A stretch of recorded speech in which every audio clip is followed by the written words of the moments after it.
Y mire, en este espacio, la agenda pública, usted sabe que no nos gusta a veces darle solamente una nota sin darle todos los elementos de contexto, de qué implica, por qué es relevante. Y por eso nos acompaña hoy Santiago Aguirre, él es subdirector del Centro Miguel Agustín Pro de Derechos Humanos, y a quien le agradezco que nos acompañe. Santiago, ¿cómo estás? Mario, buen día, muchas gracias. Gracias a ti por estar con nosotros, porque ayer reportábamos del caso Tlatlaya, que a ver, te pido rápidamente nos recuerdes, para quien no esté familiarizado, qué fue lo que pasó ahí, en el Estado de México, en qué punto estábamos, y ahorita revisamos qué es lo nuevo que ha llamado mucho la atención. Claro, el 30 de junio de 2014 se suscitó lo que en México nos hemos acostumbrado a que nos presenten como un enfrentamiento entre actores civiles y personal de la Secretaría de la Defensa. El saldo fue de 22 civiles muertos. Fue también de al menos un militar herido, que hay que decirlo y condenarlo. E inicialmente, tanto las autoridades del Estado de México como las de la Secretaría de la Defensa la presentaron como una acción exitosa en el combate al narcotráfico. Yo me acuerdo haber visto portadas del día siguiente que decían caen 22 secuestradores. Así es, así es. Incluso el gobernador del Estado de México celebró la acción como un golpe decidido contra la delincuencia.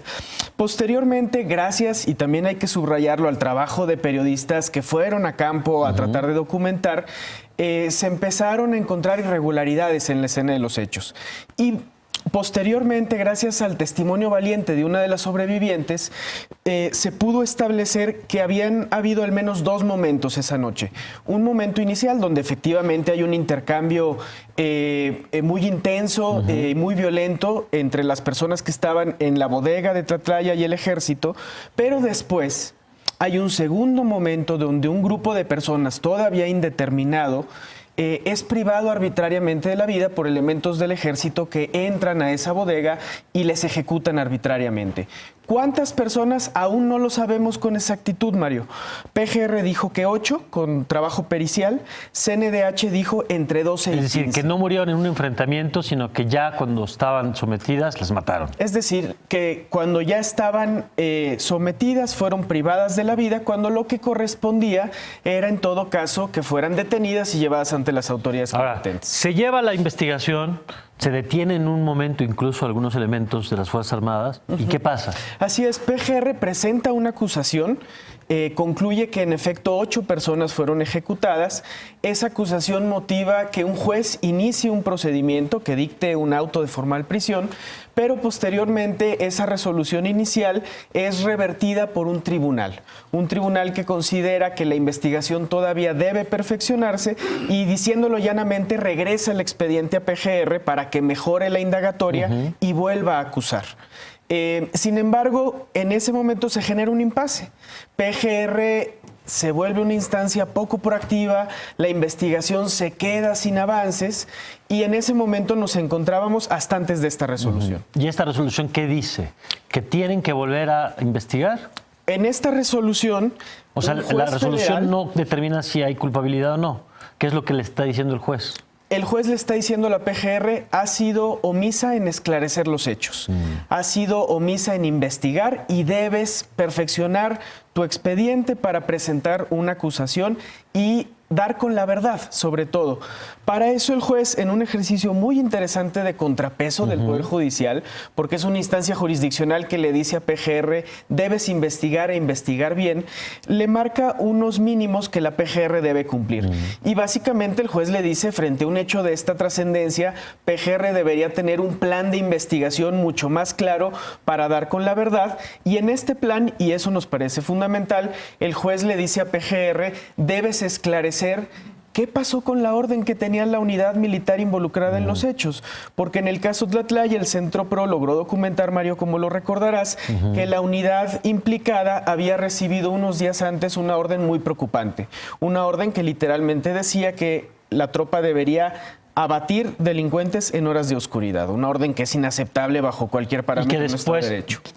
Hubo una discusión, incluso me acuerdo, creo que hasta el subsecretario Campa, de qué era abatir. Cuando pues abatir lo utilizamos, lo vemos como como matar. Claro, claro. Frecuentemente es utilizado en ese significado en los propios comunicados de la defensa. Hubo una discusión sobre el significado. Después la defensa lo que contestó era que era un error de transcripción. Es decir, no ha habido una explicación cabal y en todo caso debería agotarse la investigación de la cadena de mando para que, si fue por negligencia o si en efecto se trata de una orden abiertamente ilegal, pues los responsables del mando sean sancionados. A nadie le conviene un ejército con ese tipo de órdenes. Claro, ¿no? porque déjame detenerme aquí. Por supuesto, este no es un problema contra el ejército, sino contra una conducta en particular. Desde luego. Y segundo, yo sé que hay quien a lo mejor está viendo y dice, qué bueno que los maten. Aquí hay varios problemas. Primero, que no hay pena de muerte en México. Segundo, que nadie tendría que decidir sobre la vida de otra persona. Y tercero, que evidentemente yo creo que los derechos humanos siempre los entendemos más claro cuando los pensamos en nuestro entorno cercano.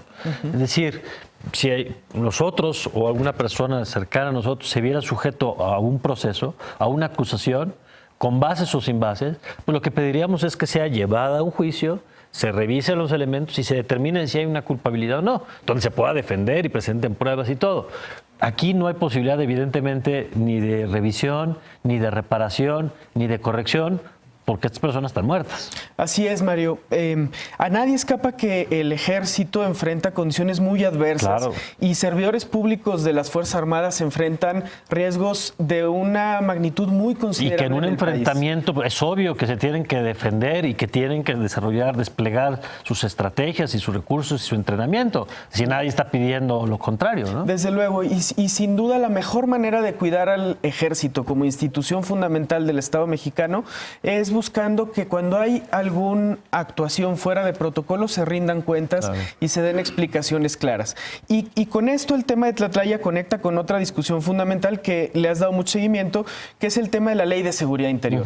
Cuando uno ve que un hecho emblemático como el de Tlatlaya no ha sido esclarecido después de prácticamente 3 años, pues los riesgos que advertimos en que se apruebe una Ley de Seguridad Interior quedan muy tangibles, ¿verdad? Porque incrementar el despliegue militar en tareas de seguridad cuando no hay suficiente rendición de cuentas, cuando no funcionan las investigaciones criminales y es un juez quien le tiene que decir a PGR cómo indagar, pues claramente no tenemos los controles hoy diseñados para un despliegue como el que se pretende con estas piezas normativas. Con los riesgos que incluso implicaría para las propias Fuerzas Armadas, pues justamente lo que señalabas, ¿no? El tema es cuidar dos de las instituciones de mayor prestigio en el país, que son el Ejército y la Marina, y que se ve en un desgaste en este tipo de situaciones. Claro, e incluso en términos de seguridad, porque como lo dices, eso preocupa mucho al público.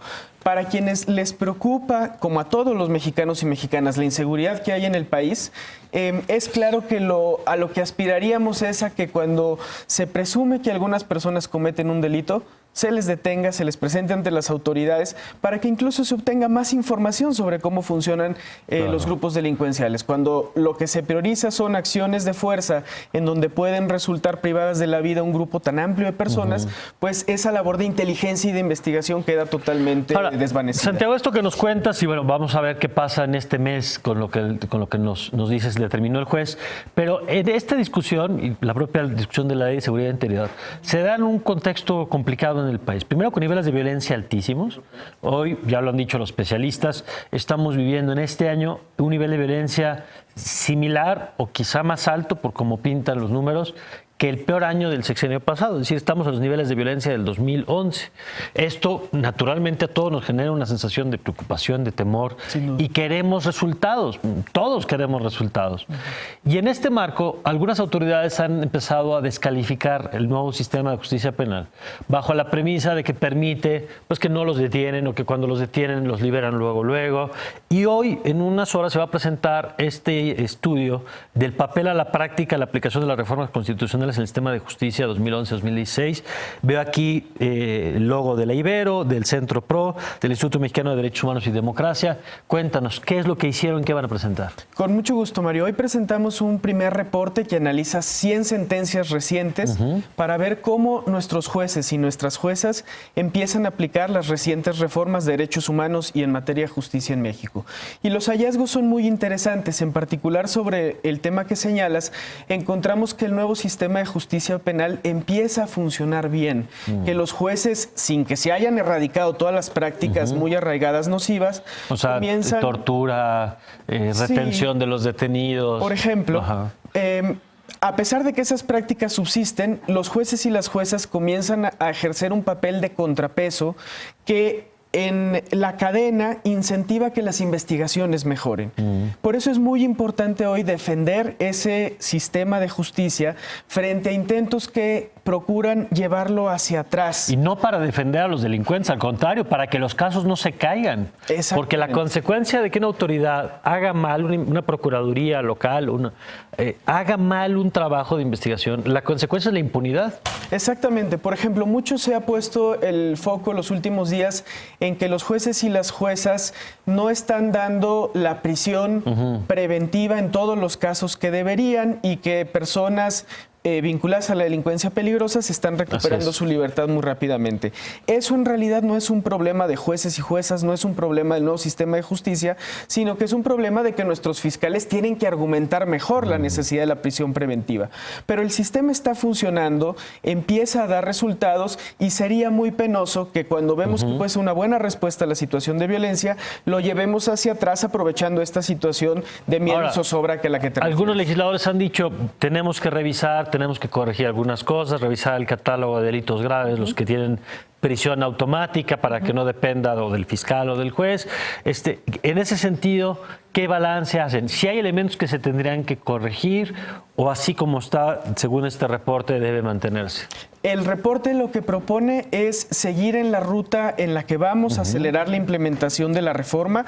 Hay algunos hallazgos interesantes en el sentido de que se necesitan instancias de coordinación como las que tuvimos algunos años y que hoy ya no tenemos, pero de ninguna manera el informe respaldaría esta petición pública que hemos visto en los últimos días de regresar hacia el sistema previo o de acotar más las posibilidades de que los jueces decidan de una manera relativamente libre en qué casos imponen o no prisión preventiva. Muy bien, ¿dónde se presenta y a qué hora? Lo presentamos en el Hotel Emporio de Reforma hacia el mediodía, es un evento abierto, tendremos la fortuna de que nos acompañen Pedro Salazar del Instituto de Investigaciones Jurídicas y el ministro en retiro Juan Silva Mesa, que sin duda ha sido uno de los actores fundamentales en el impulso a la reforma. Muy bien, pues te agradezco mucho. Al contrario, gracias por la invitación y la información. Contigo. Gracias. Bueno, pues ahí está el tema y por supuesto yo sé que esto es polémico.